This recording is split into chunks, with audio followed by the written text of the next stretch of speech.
Welcome. In this video, we will review how to install the ProX 70200 primary control.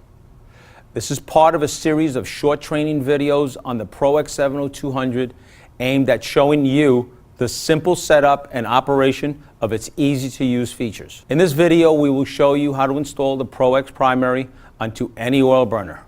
Although the ProX primary control comes pre-programmed out of the box and is easy to operate, it should only be installed and serviced by qualified service technicians. Before you begin, let's disconnect all power to avoid electrical shock or damage to the ProX control. Inside the packaging, you will find the ProX 70200, a bag of wires, and the installation and operation manual. This is the LCD display screen. The screen displays all functions in real time with plain English icons, which will be described in Chapter 4, Status Icons.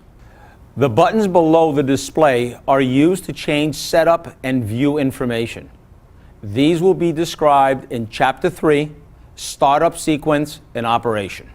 Below that are the low voltage connections. The terminals labeled T1, T2 are designated as low voltage thermostat connection. Some appliances require a direct connection from T1 and T2 to the thermostat. Otherwise, T1, T2 may be jumpered externally or programmed on the control for internal jumper. The CAD cell flame sensor connects to the terminals labeled F1, F2. The ProX is universal, making it compatible with standard CAD cells. Typically, the CAD cell connects through yellow leads. Terminals designated AA are low voltage alarm contacts. These are normally open, dry contacts that can be used to signal an external device whenever a fault is detected. Above the screen and on top of the ProX is the reset button. Use this red button to reset from a fault by pressing for 1 second. The reset button can also be used to initiate a pump prime cycle by pressing and holding for 5 seconds. The pump prime can be initiated as long as the control is not in lockout and the limit input is powered.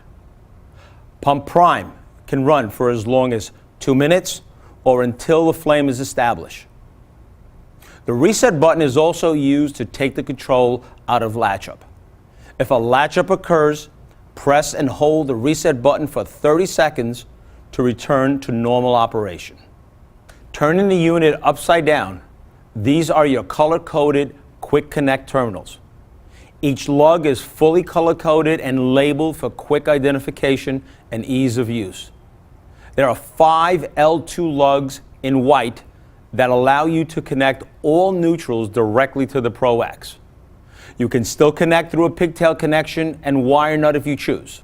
Moving on to the powered lugs. Each one is color matched to the wire lead connected to it. The red tag lug is designated for L1 in. That is constant powered switch lead that remains powered as long as the appliance is powered.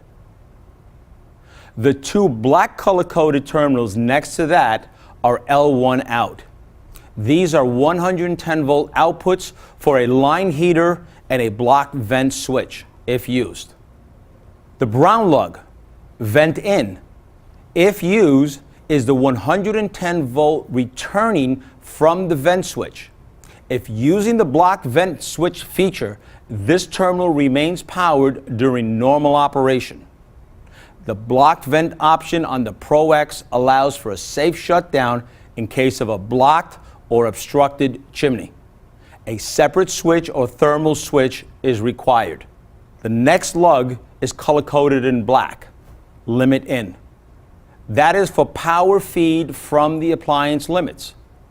The blue-coded lug, the igniter, connects to the burner igniter and will support interrupted and our unique smart intermittent ignition. The purple color designated valve lug connects to the oil valve whenever an oil valve is used.